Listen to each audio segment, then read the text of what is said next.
اللہ ایک ہے، اس میں کسی کا جھگڑا نہیں ہے. اس کی عبادت کرنی چاہیے، اس میں کسی کا جھگڑا نہیں ہے. جھگڑا ہے لائف سٹائل کا، جھگڑا ہے کلچر کا، سنسکرتی کا. اور ہر مذہب اپنی سنسکرتی کو اللہ سے جوڑتا ہے کہ اللہ یہ کہہ رہا ہے.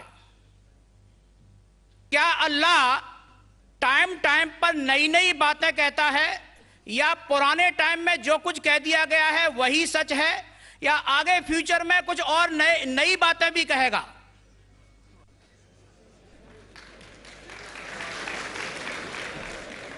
بھائی صاحب کا اچھا سوال تھا کہ کسی کو دو رائے نہیں کہ اللہ ایک ہے، بھگوان ایک ہے.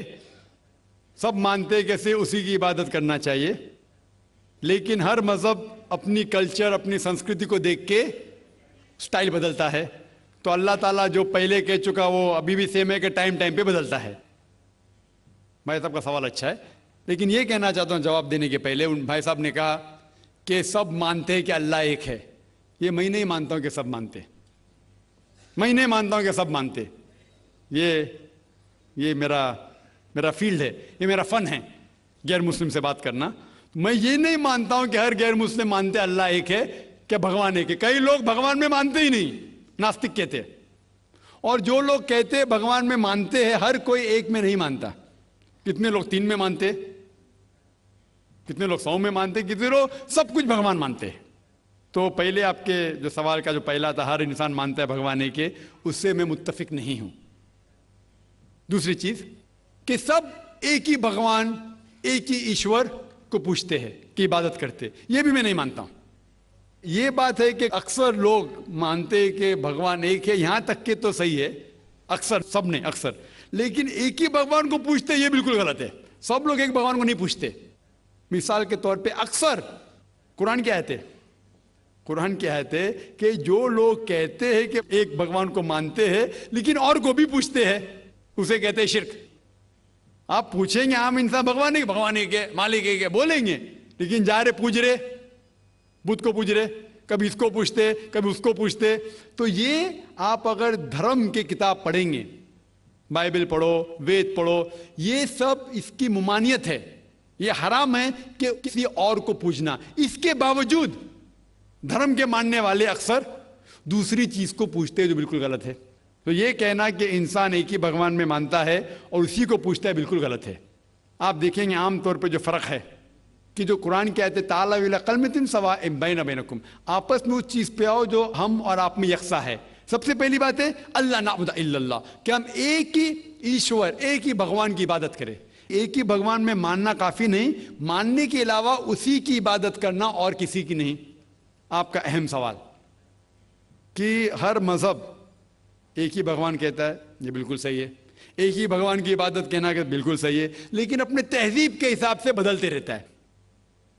یہ کہنا غلط ہے. اور اللہ تعالیٰ کتنے بار بدلتا ہے؟ یہ کہہ سکتے ہیں کہ ٹائم جانے کی وجہ سے کتابیں بدلتی گئی. اللہ کا جو پیغام ہے، بیسک پیغام، وہ سیم ہے، وہ بدلتا نہیں. کہ اللہ ایک ہے، ایک ایشور کی عبادت کرو، وہ بدلتا نہیں. اس کے کچھ چیزیں، اوپری چیزیں شاید بدلے. مثال کے طور پہ کس طریقے سے عبادت کرنا، ہم جس طریقے سے صلاح پڑھتے ہیں وہ 1400 سال پہلے محمد صلی اللہ علیہ وسلم پیغمبر کے ذریعے نازل ہوا.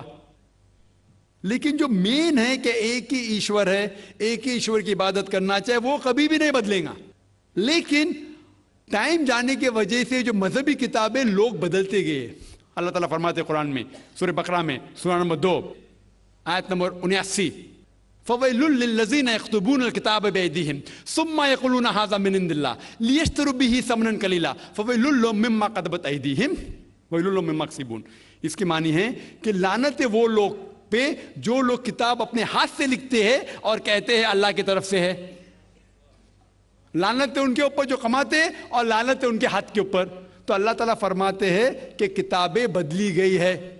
تو جتنے مذہبی کتابیں ہیں آج کی تاریخ میں، ساری قرآن مجید کو چھوڑ کے، ولیم مور ایک کرٹک ہے، اسلام کے خلاف کتاب لکھتا ہے، بہت شدت سے اسلام کے خلاف ہے. ان نے لکھی تھی 200 سال پہلے کہ شاید ایک ہی مذہبی کتاب ہے جو پوری پاک ہے 1200 سال تک کے، وہ ہے قرآن. تو ایک ہی کتاب جو محفوظ ہے. کیوں؟ اللہ سبحانہ و تعالیٰ کہتے ہیں قرآن میں سورہ ہجر میں سورہ نمبر 15 آیت نمبر 9 میں کہ میں نے قرآن نازل کیا ہے اور میں اس کی حفاظت کروں گا. جتنے پہلے کتابیں آئے وہ وقت کے حساب سے بدل دیے اور اللہ سبحانہ و تعالیٰ نے اسے محفوظ رکھنے کی ضرورت سمجھا ہی نہیں. کیوں؟ کیونکہ جتنے پیغمبر محمد صلی اللہ علیہ وسلم کے پہلے آئے وہ پیغمبر صرف اپنی قوم کے لیے آئے اور کچھ وقت کے لیے آئے، تا قیامت تک نہیں. عیسیٰ علیہ السلام صرف یہود کے لیے آئے، موسیٰ علیہ السلام اس وقت کے لیے آئے. جتنے پیغمبر آئے اپنی قوم کے لیے آئے اور کچھ محدود وقت کے لیے آئے، ایک قوم کے لیے آئے. لیکن محمد صلی اللہ علیہ وسلم آخری پیغمبر صرف مسلم یا صرف عربوں کے لیے نہیں آئے، ساری انسانیت کے لیے آئے. اور جو کلام ان کے ذریعے نازل ہوا اللہ سبحانہ قرآن، وہ صرف مسلم کے لیے نہیں اور صرف اس وقت کے لیے، وہ ساری انسانیت کے لیے اور تا قیامت تک ہے. تو کیونکہ یہ کتاب محفوظ رکھنے والی کتاب ہے، یہ کتاب کبھی نہیں بدلیں گی، یہ آخری ہے. اور اللہ تعالیٰ فرماتے ہیں سورہ مائدہ میں سورہ نمبر 5 آیت نمبر 3 میں کہ میں نے انسانوں کے لیے اسلام چنا اور ان کے لیے یہ مذہب سب سے بہترین مذہب چنا اور یہ مکمل ہو گیا. اس کے بعد کچھ چیز نئی نہیں آئیں گی اور کچھ چیز نکالی نہیں جا سکتی. تو پہلے جتنے کتابیں آئے، جتنے نازل ہوئے اللہ تعالیٰ کے، وہ بدلتے گئے کیونکہ اسے محفوظ رکھنے کی ضرورت تھی نہیں، کیونکہ وہ پیغام پورا مکمل پیغام تا قیامت تک تھا ہی نہیں. لیکن آخری پیغمبر محمد صلی اللہ علیہ وسلم 1400 سال پہلے آئے، ان کا جو پیغام ہے اور جو کتاب نازل کی گئی قرآن وہ تا قیامت تک ہونے والی تھی، اسی لیے اسے محفوظ رکھا گیا ہے. تو اللہ سبحانہ و تعالیٰ نے 1400 سال پہلے سمجھے کہ یہ وقت ہی صحیح ہے کہ انسانیت اس درجے پہ پہنچ گئی کہ وہ قرآن کو سمجھ سکے. آپ مجھے پوچھیں گے کہ قرآن پہلے کیوں نازل کیا، 1400 سال پہلے کیوں کیا، 10,000 سال پہلے کیوں نہیں کیا؟ تو میں کہوں گا کہ اللہ تعالیٰ ہمارا خالق ہے، وہ جانتا ہے کہ انسان کب کس چیز سمجھ سکے.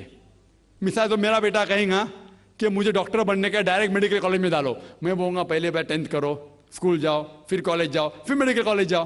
تو اسی طریقے سے اللہ سبحانہ و تعالیٰ ہمارے خالق ہے، وہ جانتے تھے کہ یہ 1400 سال پہلے انسان اس درجے پہ پہنچے کہ وہ قرآن کو سمجھ سکے اور انہوں نے نازل کیا. اور ابھی یہ آخری کتاب ہے، اس کے بعد کوئی بھی نیا پیغمبر نہیں آئے گا. اس کے بعد کوئی کہتا ہے کہ مجھے اللہ تعالیٰ سے وحی آتی ہے، اس کو سائیکیٹرسٹ کی ضرورت ہے. سائیکیٹرسٹ دماغ کی بیماری ہے.